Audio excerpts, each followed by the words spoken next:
Welcome students. Today I will give a lecture regarding the skull in different vertebrates. Skull in different vertebrates. In that context, I shall explain you about the skull which are present in the different vertebrates like fishes, amphibia, reptilia, apes, and mammalia. And it will be remaining in one form that is called as para. P-A-R-A-M. In param, P for fishes, P-I-S-C-E-S. A for amphibia, R for reptilia, A for apes, M for mammalia. You know skull? Skull is a portion, a part of the endoskeleton. It is a bony box which one lost to the brain. That is otherwise called as brain box. No doubt it is a bony box. To keep to the brain, it is called as brain box. But in English, it would be known as skull, S-K-U-L-L.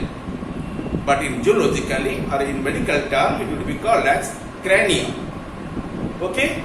And inside the cranium, you find the very delicate and important and vitalmost part of the body part that is known as brain. Brain would be lost within it. Okay? Brain housing in there. Brain is housing in the place of what? Of the cranium. Inside the cranium, inside the skull, you find a space which will accommodate to the brain.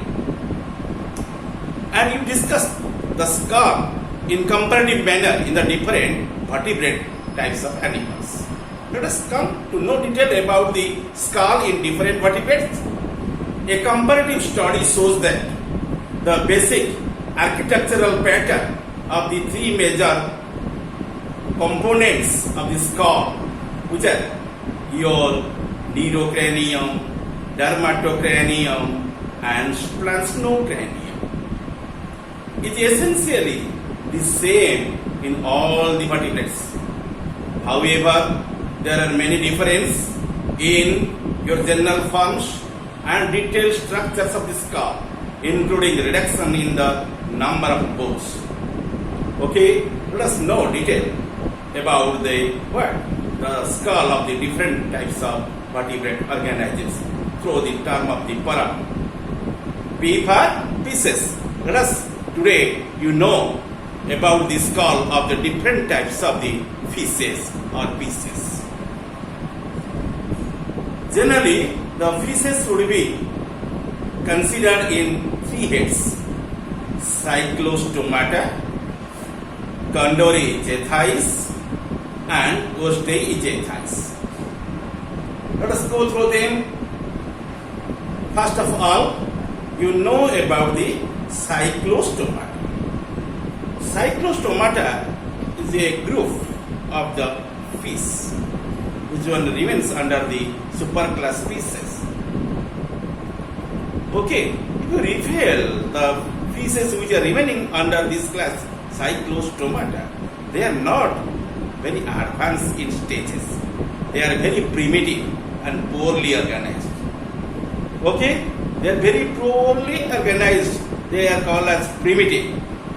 And the skull which was present in them, that must be primitive among all living organisms.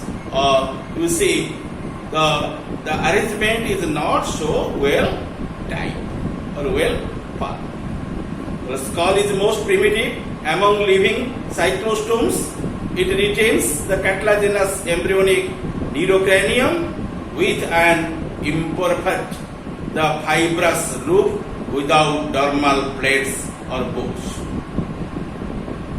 Okay? It retains cartilaginous embryonic neurocranium with an imperfect fibrous roof without dermal plates or bones. I repeatedly explain to you. Visceral skeleton which remains inside the cyclostomata, modified as branchial basket, is not comparable with that of the higher vertebrates.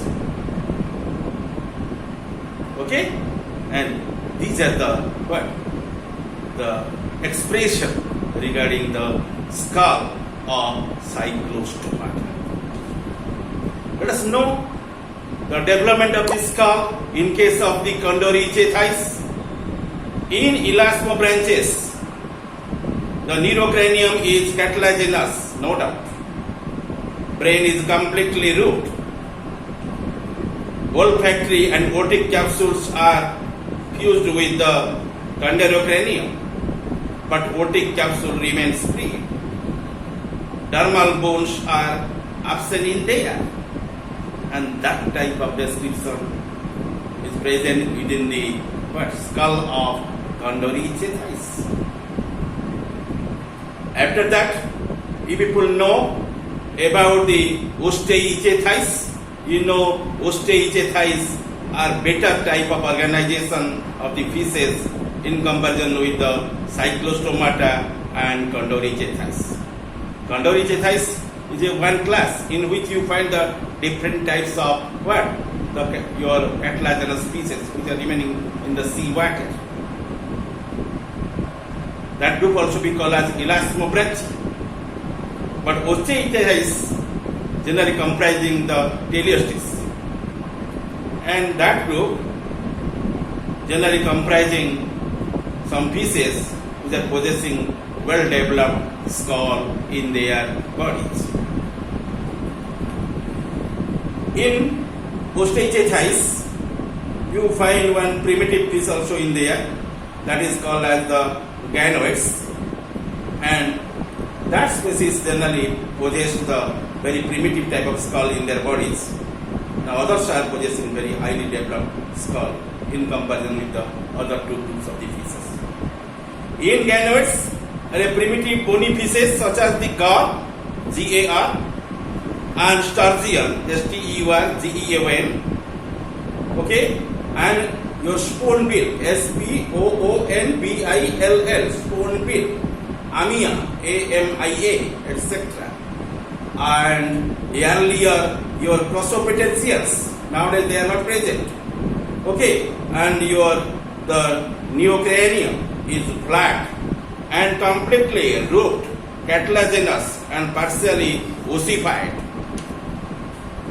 forming many skull-featured dermal bones by the fusion of the dermal scales. In your Polypterus, neurocranium is extensively ossified. In some primitive teleosts, like your trout, salmon, the chondrocranium is mostly your cartilaginous, but in higher teleosts, the skull is highly specialized and laterally compressed, well ossified, and dermal bones are smooth without your ganoid, and not scales like your cartilaginous visceral arcs have been your chains to the bones are replaced by the dermal bones.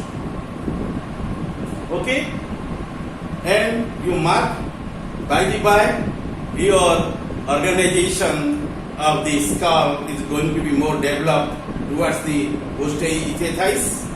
Okay, and you mark there the palatoquadrate, palatine plus quadrate, and these are two different cartilage bones. They are also fused with each other and constitute one bone, that is called as palatoquadrate.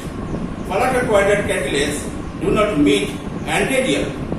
Upper jaw in case of the Osteichethys is formed by the premaxilla and maxilla, which are dermal bones. Lower jaw, which one is called as the Meckel's cartilage, has three bones. One is known as dentary, and other two known as the angular, and also be known as the articulate, the last hinging on the quadrate which attaches to the cranium.